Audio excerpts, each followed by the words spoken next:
Volker,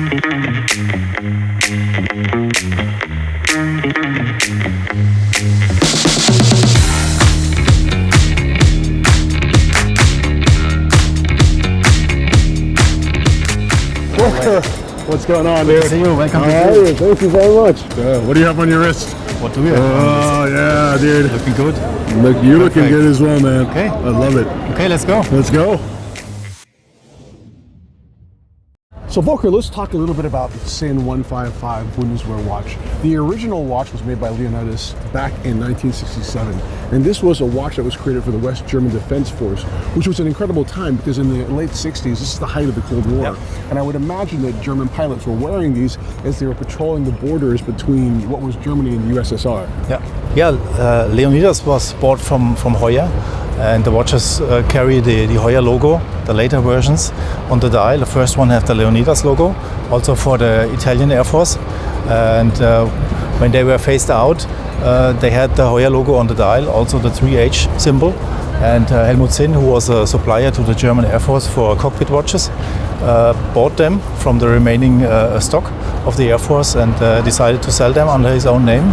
And he worked on the dials and removed the Heuer logo and put the Sinn logo on. That's incredible. This is what we see in these days as a collectible. It's a very collectible watch. Yeah. So if I'm not mistaken, there have been 4 limited editions of this watch that have been made, right? Yeah. The first one was made for the Japanese market. Yeah. The second was made for the manufacturing, right? The third one was our collaboration, that watch right there, yeah. right? The 2019 Revolution Time Sinn 155. Dark Star, right? Because there was a little dark star on 6 o'clock, a black on black star. Black on black, yeah. But now we've got an all-new version for 2024, and that is this watch right here. Bright Star. It is the Revolution Sinn blacked out Tegiment Bright Star. And so let's talk about what makes this watch and that watch completely different. You can see on the old model, like the ones from the 70s and 80s, they have 4 screws which keep all the compartments together, and we wanted to have the new technical standard for the new corporation. So our designer took a lot of efforts to let it look like the old one, but basically it's a completely new design. Wow. So, you know, the construction technique of this is completely different because you had completely different tooling for this, right? Yes. And so now we have a screw-down case back on this watch, which creates a much more robust construction. Yeah. Right? No 4 screws anymore, and same water tightness, 100 meter, like this one in the past, but it's better seals, and it's more robust, if you say so. But then after that, we have to talk about the steel itself. Before we even get to the black coating, right, the actual steel used for this watch is completely different from the steel used for this watch, right? It's a higher quality steel. Of course, both are stainless steel, but it's a higher grade. So before we do any Tegiment treatment on steel, we choose another quality steel. And after the Tegiment process, all the parts become black hard coated. Right. Which make them very reliable against scratches. Right. So you're choosing a higher quality steel. I mean, I know you don't use a spec, but kind of like the equivalent between like 904 versus 316, for example. Yeah. And that higher quality steel is then used for this Tegiment treatment. Yeah. And so explain to me, what is Tegiment and how do you achieve such an incredible surface hardness on stainless steel? Well, basically, it's a hardening process to make the surface more reliable, of course, and more scratch resistant.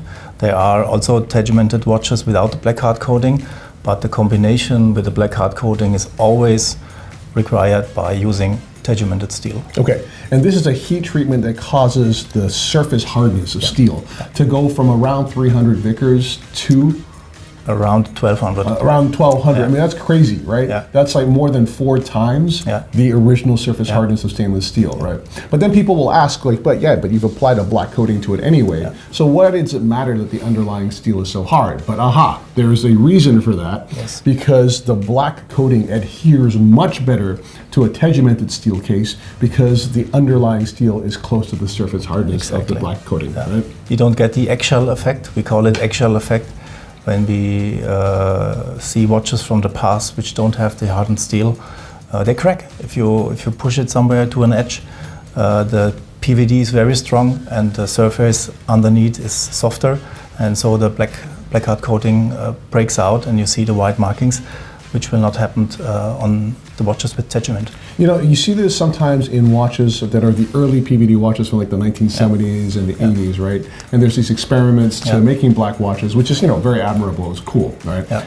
But you see that these watches age in a very different way than a modern watch. And so this watch is really interesting because I've been following the history of blacked out tegimented steel watches, right? Black hard coating, as you call them.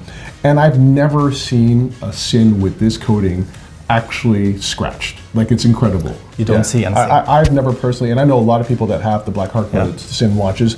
I've never seen one in the wild that's actually been scratched. You know, I mean, it's a really robust watch. But that's not all, because here you've got an aluminum bezel here, but here you've got a steel tegimented bezel and then a steel tegimented crown and pushers as well that then have also the black hard coating applied to it.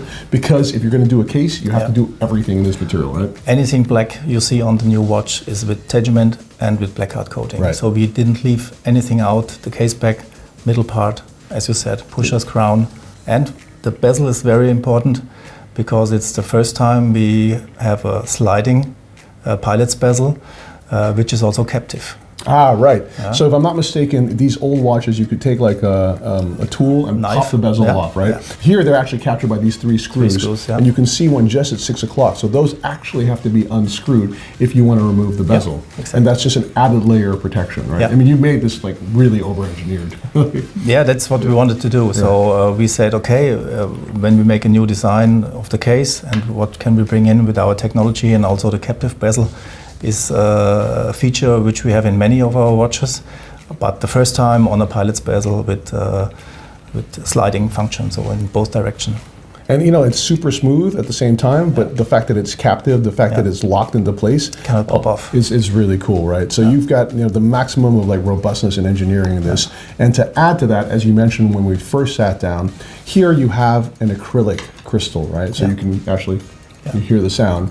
And here we actually have, following the exact same contour and specs of the vintage watch, you've got a sapphire crystal, right? This is the first blacked out Bundeswehr and the first Bundeswehr with a sapphire crystal, right? Correct. Yeah, there was never one with sapphire before, and also the previous models all came with aluminum bezels. This one with a faded gray one, but you see the old models all have white edges with no coating anymore on the side, but it gets some vintage charming, of course, but this one will age much better. And you've even done like small details, like there's a little bevel between the lugs as well. Just when you're sliding the NATO strap in, it's that much easier. It's more freedom for using NATO straps or thick leather straps. So in the past, this watch was supplied only with the Bund strap to the Air Force.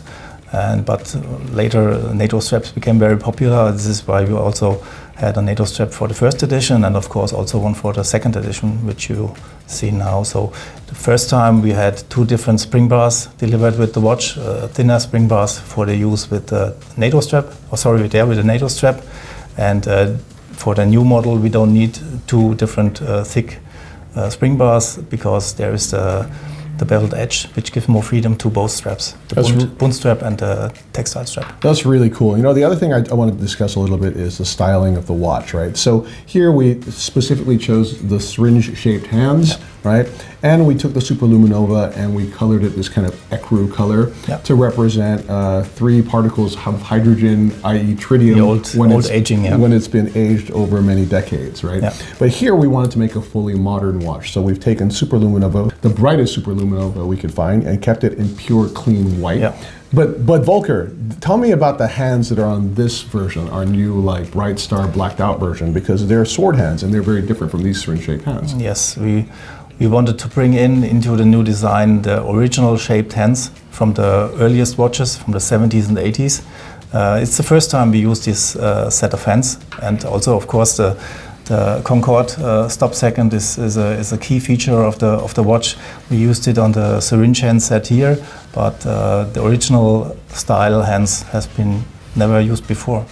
So, okay, let me summarize then. We've got an all-new case construction with a screw-down case back, creating a much more robust watch. We've got an all-new material, right, which we've got a higher quality of steel, which is then tegimented, which means it's got a surface hardness 4 times harder than normal steel at 1,200 Vickers. Then we've got a black hard coating on it that makes it even more robust. And that is not just the case, but also the bezel, the crown, and the pushers, and the case back, as your tribute to your dedication of creating quality across the entire watch. Then we've got this really beautiful dial, but instead of going vintage on the dial, what we kind of did with the hands, we went with a very contemporary Luminova. Like, I get the feeling that this could be a watch that actually, when you stepped into like the military PX, this would be issued to you today, which is what I really love about it, right? But the wonderful thing here is we've got the original sword-shaped hands from the original Bundeswehr watches back in the 1970s and 80s, right? So that's super cool, and it's a wonderful mixture of modern and vintage styling to me. But let's talk about the significance of the Bundeswehr a little bit. Why do you think that this watch is so avidly collected by vintage enthusiasts? And tell me why you love it in particular. I think the people became very interested in issued watches some decades ago already. And that's what Mr. Sinn did perfectly when he purchased these decommissioned watches to sell them under his name. And these watches became legendary. So there were not many. Some had the issue number on the case back for the Bundeswehr, for the German Air Force, and these watches became very collectible. And this increased even more in the last 20 years. Sinn starts to manufacture these watches from time to time as special editions, right? Yes. And so from what I understand, there was 3 editions before this watch. There was a wonderful edition that was made for the Japanese market. Yes. Then there was an edition made for a German retailer called Manufaktum, right? Then there was, of course, our legendary 2019 version of this watch that was made for Revolution. We made 150 of these watches and they sold out rather quickly, as I recall. It was like this, yeah. And now we made a 300-piece limited edition of this wonderful Sinn times Revolution 155 blacked out Tegiment Bright Star. So now I'm going to ask you, Volker, why is this watch called the Bright Star? Because of the star on the dial, which is also made with luminous material. I can show hang it. on. So there's a luminous star on this one? Okay, you got to show this to me. You can charge it. That's cool. That's phenomenal. So I remember in the first watch we had this very subtle black on black star at 6 o'clock. It's kind of like where the old 3H logos would go, right? And we wanted to keep this because it was kind of more decent. Yes, exactly. A little bit of a clin d'oeil to the Revolution logo, and it was black on black, and it was called the Dark Star. But we decided to call this watch the Bright Star because we have black luminova for the star now, and under a UV light, of course, it pops out. It's also meant to be subtle because the black luminova is not the most luminous material in the world, so you see it under UV light, but then most of the time it's a little bit hidden as well, which I really love. Right? Yeah. So the other luminous material is C3. Yes. So it's very bright green, and the star is more subtle. So I want to talk about the price of this watch relative to the old one because it is more expensive. The old watch, and I'm going to talk in US dollars, is $2,500 US, and this new one is $3,600 US. But I think that when you understand the massive amount of improvement that's gone into creating an all new case construction, right? Then using a completely different grade of steel, then the surface hardening of that steel using this proprietary Tegiment process, then using the black hard coating to create a completely bulletproof watch, or I at least think, you know.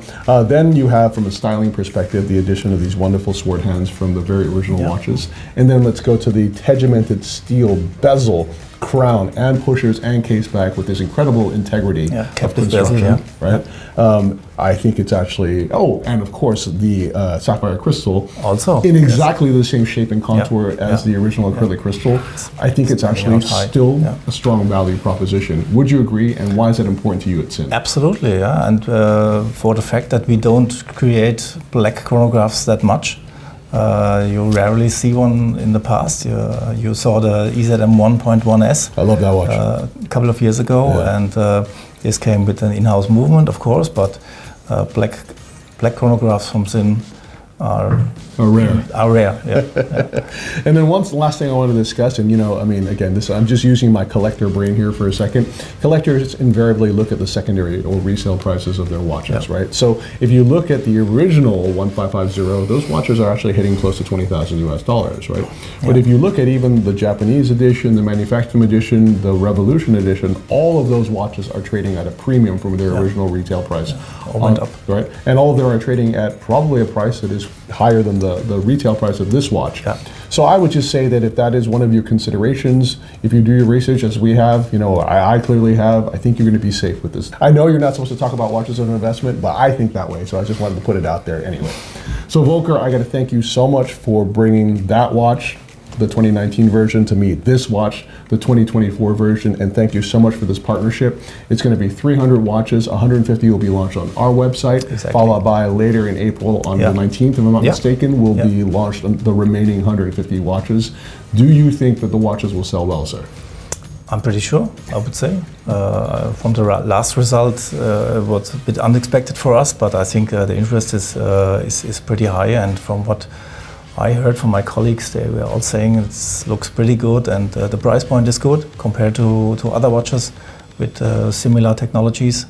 And we look forward very much, and it's great to have it finally here to introduce it to your clients. And I'm so happy you're here with me. Thank you for making the trip. Thank you, brother. Thank you. Appreciate it. Cheers.